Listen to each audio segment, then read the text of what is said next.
I will give you a specific word from the Lord.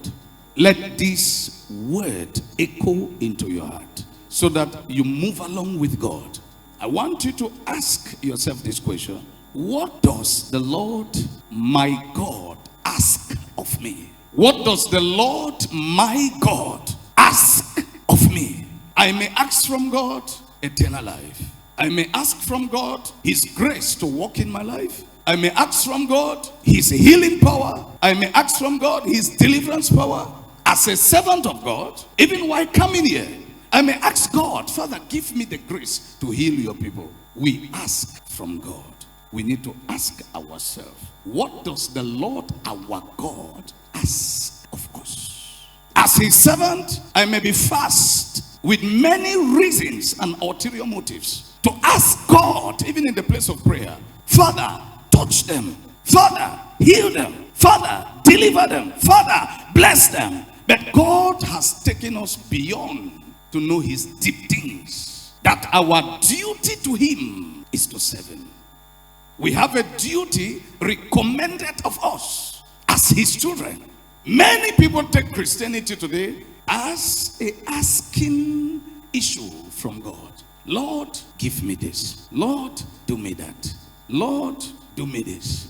Even if you want to preach, you ask God the ability to do it well. It's twofold. If God gives you the ability to preach, if God gives you the ability to heal, to deliver, to prophesy, you will discover that these things are done with our consent. As God is glorified, we are also glorified. The book of Acts chapter 5 verse 12 to 16 tells us that the apostles were feared by the people. That means we are glorified along with God. In that way, we may not know if we are really giving God something that should make him happy. Because he is the one who has instead given us for us to give it out.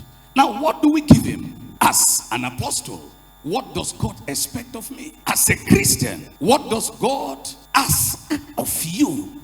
Listen to me well. When we have received God's mercy, he has given us mercy. You know, he loved us first before we are loving him.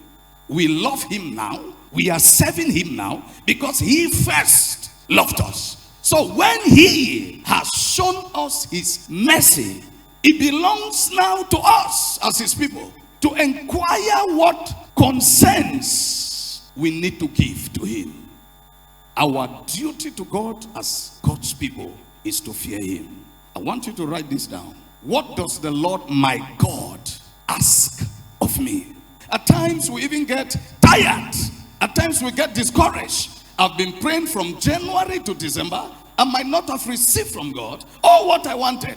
Yes, that affects the way you live as a child of God. It's wrong.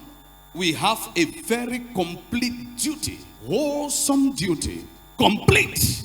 That duty is to fear the Lord. Ecclesiastes chapter 12 verse 13 tells us that one. Let us hear the conclusion of the whole matter. Fear God and keep his commandments, for this is the whole duty of man.